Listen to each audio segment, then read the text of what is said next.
Hello, and welcome to the new Mindscape. In the previous video, I talked about materialism.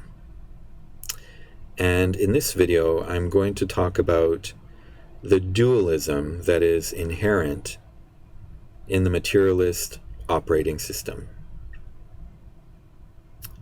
So I mentioned that whenever somebody talks about considering meaning, reflecting on the purpose, taking a critical look at the materialist underpinnings of our operating system, somebody will always come up to say, well, wait, that's what's more important.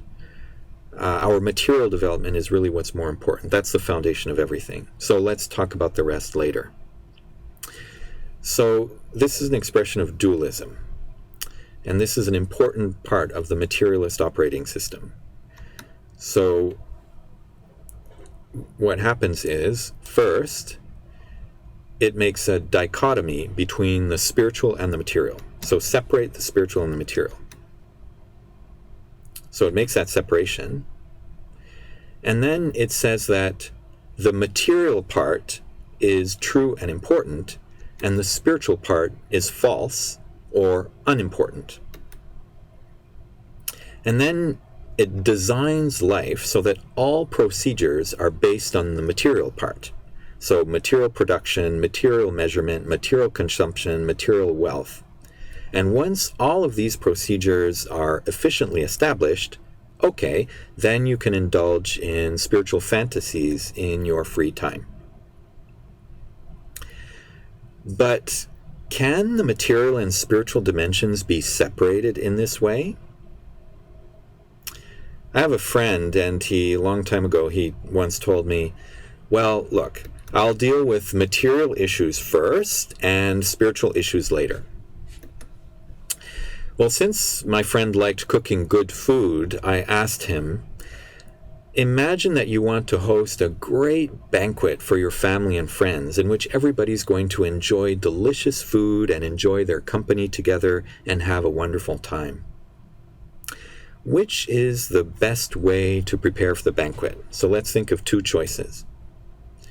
So the first, I'll say, okay, well, I need huge amounts of rice and huge amounts of pork. The more the better. First, I'll buy enormous amounts of rice and pork, mountains of rice and pork. And I'll think later about how to cook it.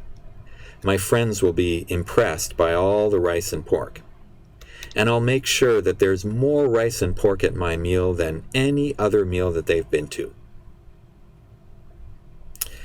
Now the second choice. So let me imagine how the banquet should go. What kind of environment should it be? What dishes do I want to cook? How am I going to cook them? How do the dishes fit together to combine many delicious flavors? What kinds of dishes do my friends enjoy? What kind of atmosphere do I want to create? How can I make sure that everybody's going to have a happy time and feel their friendship? Actually, my friends like a modest and intimate meal.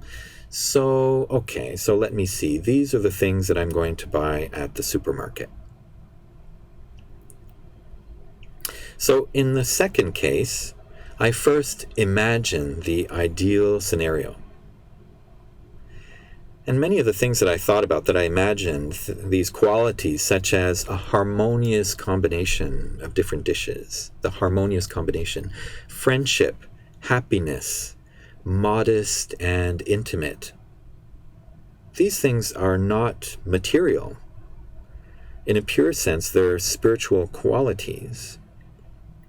So actually, I start with the spiritual imagination, and then I convert it into a material reality. But there's no dichotomy between the spiritual and the material side. I don't only dream about the perfect meal. I dream it, and then I do what needs to be done to materialize it.